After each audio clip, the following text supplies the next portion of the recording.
Welcome to Jay's Airsoft and welcome to the next off the field video.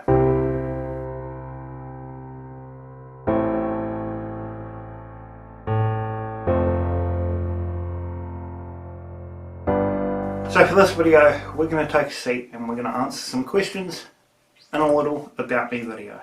What first got you into Airsoft and how long have you been playing?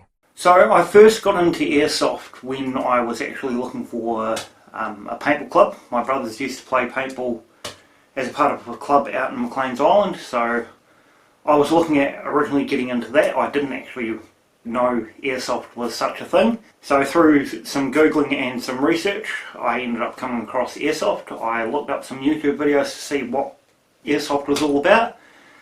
Found it looked really awesome with the way people were dressing up and just how some of the games sort of looked. Did some research on some local clubs, found a couple of local clubs, went along and haven't looked back since.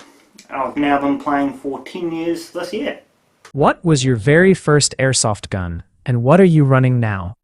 My first ever airsoft gun was a Tokyo Mori MP5 Springer. This was bought on a whim when I didn't actually know what airsoft was and that you could get electric guns. I'd sort of just found Airsoft, quickly went out and got a gun before the weekend. Stupid decision by me, but hey, we all learn from those decisions. It was actually a pretty good gun for a Springer. I do plan on using it again for like a little special or something. So there could either be one coming up or one already done on the channel. Be sure to check it out. Currently I'm running a G&G CM16 carbine. I've had that for a couple of years now. Really love it. It's just a beast of a gun. I was using a VFC CM16, I think it is. The E2 platform, I think it is. That also that went for ages. I mean, it still works, it just needs a bit of work on the insides of it. But I've used it as my primary for about 6 years. Really good gun. Absolutely loved using it. Which NZ clubs or fields do you primarily play at? So I primarily play at Zone 67 at the moment. I've found myself going there more often than not, but my home club, sort of officially I guess you'd call it, is CSG or Canterbury Software Group in Mcleans Island. What is your favourite New Zealand field or arena and why? My favourite field in New Zealand would have to be Armageddon Paintball in Nelson, where they host the King's Birthday Interclub every second year along with CSG. The field is it's awesome. It's like a little township. Right up my alley. I'm not as into forestry as what I am like little town sort of settings. So that would definitely have to be my favourite field in New Zealand. What is the best event or game you've ever attended? I forgot to record this one first, so I'm recording it in the middle of editing it. The best event that I would have attended would probably have to be the Oz One event. I've attended 2 of them now. They've always been a lot of fun. They've always brought people from all over the world as well, not just New Zealand and Australia. It is an Australian sort of run event. There's a group of Australians that come over, but there's also been people from the likes of Canada, America, I think there was some Taiwan, just some really sort of out of the way kind of places that have come over just to play Airsoft for a weekend. And they're always a lot of fun. There's a good mission set that you've got to do. You're sort of doing something different all the time. You may be defending the same place all the time, but it's because there's something different happening. The command teams, the teams of commanders, whether it be your commander sort of as a whole or just your sort of squad's commander, having good people doing that all the time has also really helped. The instructions that you're getting on your objectives is nice and clear, and they're a real driving force on that squad, which makes it even more enjoyable. Like the commander that I've had in the 2 events that I've gone to, Candy, He lives for that stuff. He loves being the commander as opposed to being the guy that's running around left, right and centre doing everything. And then both times that I've had one of the guys from CSG who's been our commander, Sabbath, or our squad commander I should say, and he always knows how to sort of communicate with his team on what we need to do, set up a plan on how we need to go in there and do it, and he's a real driving force of getting that job done. And he knows pretty well that if he has to go off and do something else, or he gets taken out, that his team can continue forward without much issues. I think both times I've been sort of his 2IC. Never been in that kind of position before. First time I didn't do that great, but with some advice from him on how I could do better when I'm in a 2IC position, the second time I found that I performed a lot better as the 2IC. When he was down, I was able to continue our team forward to do our objectives, or just hold still, wait for him to come back to us, or things like that. But my favourite event would definitely be the Osborne event. It's a great event. If you ever have the opportunity, take it. What is your favourite thing about the New Zealand Airsoft community specifically? My favourite part in the community in New Zealand would have to be just the coming together of people. It doesn't matter what walks of life you've come from, or where you've come from, what you believe in, how you identify. None of that matters, because all that really matters is that you're there to play Airsoft. There's people from all different walks of life that I've come across playing Airsoft, and it's nice to just be able to talk to these people without there being that shadow of, oh, they believe in this, they believe in that, or they identify as this, they identify as that. There's absolutely none of that. And I think that makes the community in New Zealand at least a lot closer and a lot more tight-knit, because there's no judgment on your individuality. You might have someone take the absolute piss out of you because you run a gun that they don't like, or that is known to be a piece of crap.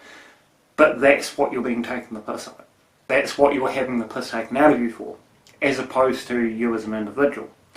Which, yeah, I think that's just an absolutely fantastic thing. And another thing that comes sort of with that is the helpfulness of those other players.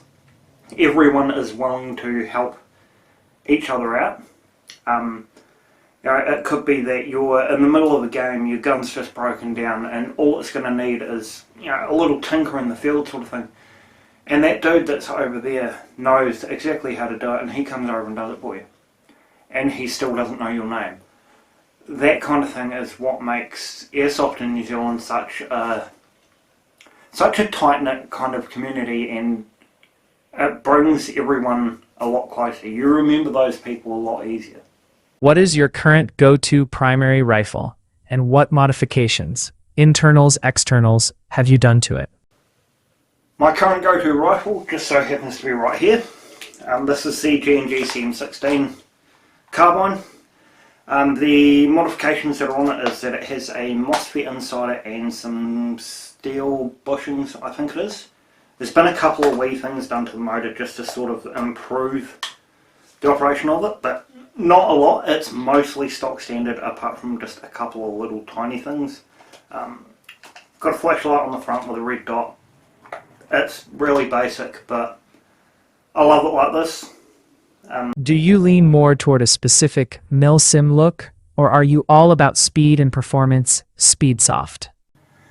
So my loadout, or my uniform if you will, I generally go with probably more of like a police kind of look, or an urban kind of look. I'm not into the full-blown milsim kits where you want to sort of blend into the hills or the forest and that. I'll go with whatever feels good. You will have seen in some of the videos that I have the urban kit on. or the urban camo kit. That's generally what I wear all the time, but sometimes I'll just go in sort of full civilian with the black vest, black belt. Every now and then I might chuck on a suit as well. Do you do your own tech work, or is there a local tech you swear by? No, I don't do my own tech work because I am not that smart. Well, it's not that I'm not that smart, I'm just not willing enough to pull a gun apart and hope that I can put it back together. I'm really good at pulling everything apart. It's just putting everything back into the correct order, the correct way that it needs to be, where the gun will still work afterwards. So I generally will take mine to Unlimited Airsoft. I'll get it serviced and then I'll get any upgrades or repairs done to it at the same time. So it's also getting all cleaned out and spruced up, but then if there's anything broken or anything that could do with a little bit of an upgrade, that'll get done in the process.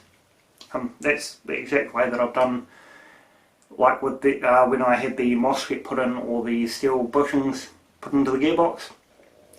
I just took it in for a service and said, hey, if there's anything that it needs, let me know. Me and the guy there, Mason, had a chat. We found that chucking the MOSFET in there and some steel bushings will sort of help the gun sort of trickle along, so we went with that. How do you stay updated on New Zealand's specific airsoft and firearms laws?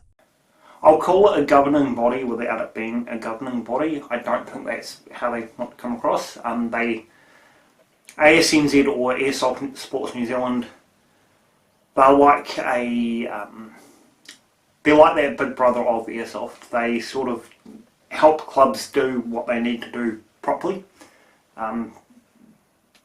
So they have people who talk to the government, the police, customs and everything for all your imports. If you have police trouble or when it comes to firearms regulation changes, there's people always there who have the contacts that can be a part of those changes, which is really good for the sport as a whole, because it means that individual clubs aren't having to try and do that themselves, although they are encouraged to make submissions to any of the regulation changes. Same with us as individuals, we're all encouraged to make our own submissions to any regulation changes so that our voice can be heard. But in a big way, ASNZ is our voice when it comes to the government, the police, and things like that. What is the single most intense or funny moment you've experienced on the field? So for this one, I think it would be when I did my first 24-hour Woolston with Task Force 33 way back in like 2016, 2017 I think it was. Not long after I started playing Airsoft. It was just a full sort of 24 hours from like 10 in the morning to 10 in the morning I think it was. Or it might have been a bit later in the morning. Might have been like 26 hours. So it was just, there was a whole pile of missions that were put out sort of by the end of the night, sort of coming into the finishing of the game. Our team was just really tired because we had to stay up most of the night. You know, you do your point duties and that, and you'd get like an hour or so sleep, sort of maybe a couple of times if you were lucky. So during the night we had our base camp was infiltrated by the enemy. A couple of our players got kidnapped. I was one of them, but that was fine. We ended up managing to convince them to let us go. Can't remember how, but I think it was through something stupid like food. Then in the morning when we had a couple of guys sneak over to their camp and see what they were up to, because we hadn't had any missions given to us that morning and we found them all asleep. So we had our team had woken up one of their players and sort of unofficially took him out in his sleep. And then towards the end of the game, as they were making sort of their last sort of hoorah to try and capture a point, we had set up an ambush for them. It was really intense. It was quite an intense ambush because we had never done an ambush before. A lot of us were still sort of relatively new players, but we had done it absolutely perfectly to where as soon as I think I was at the back of the ambush, so I was the one who was to open fire on it first and then everyone else would. So as soon as they got sort of into a good position, I knew to open fire, and within probably a couple of seconds everyone in that vehicle was dead. So we were able to successfully stop them from collecting their point. Do you prefer being the point man, a sniper, or a support gunner? Why? I kind of just prefer to be the guy that does stuff. I'm quite good at listening to sort of commands. The commanders that I've had in these games have been really good. So if they say, can you go over here and do this, take anyone out that you see on your way, just go and do that, I'll go and do it. I don't do the whole machine gun thing or sniper or anything like that, because that's not sort of my thing. I don't have the patience to be a sniper, so I just wouldn't bother. I'll just take my nice little rifle and go and have my fun doing whatever I need to do. Milsim versus skirmish. Do you prefer short, fast-paced games or the 24-hour to multi-day operation-style milsim events? I prefer the sort of skirmish kind of games, the day-long games like your club days or your nights at Zone 67 or something. But I do like to dab my toes in some milsim stuff as well. A lot just really depends on how full on that milsim is, because some of the milsims have like really strict rules where you've got ammo restrictions and everything like that.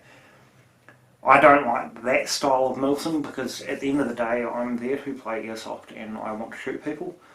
I don't want to have 10 rounds in my magazine and that's all I've got until I earn more.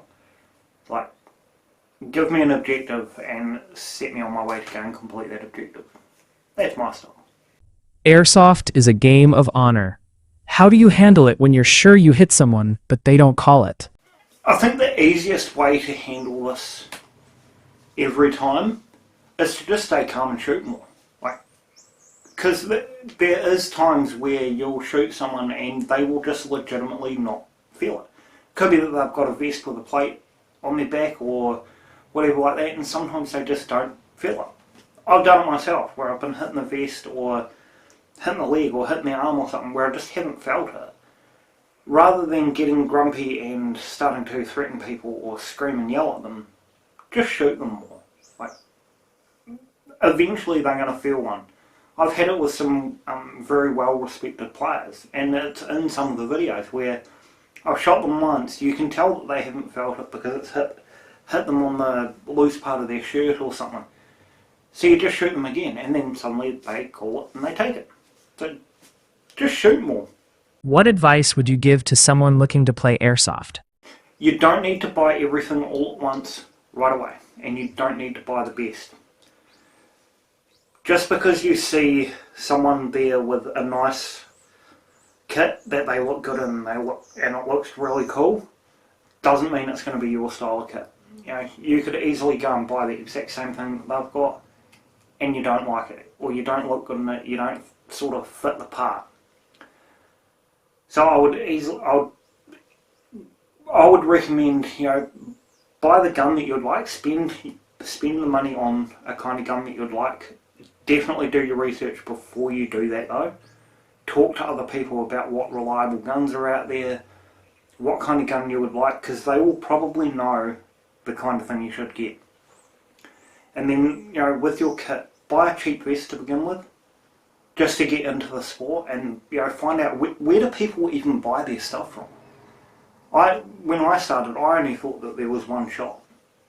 That was all I thought there was. I didn't actually realise that there was other shops that sold stuff. So when I started branching out into these shops, it was like, oh, everyone has different stuff, or a lot of places have different stuff and different styles. And they had them at different prices as well. So you do your shopping around, you do your research on all your kit, all your guns, everything, and you'll find you'll find a good price range, the shops that have a good price range, and then you'll find what you sort of want. What are your non-negotiables when it comes to field safety and eye protection? My non-negotiables are definitely the eye safety, anything that's impact resistant. So if it gets shot and it doesn't break, it's good. I always have safety glasses on, and I'm always changing them as well. Sometimes when like the little rubber bits for your nose get a bit worn out, I'll just get rid of them. Get something new, but always a must. Some fields require mandatory face covering. I'll wear that if it requires it, but generally speaking I won't wear it because I don't like to. And I'm not too worried about getting shot in the face. Like, it's no different to getting shot in the arm. Sometimes they're going to bleed, sometimes they're not. How do you handle conflict or disputes on the field?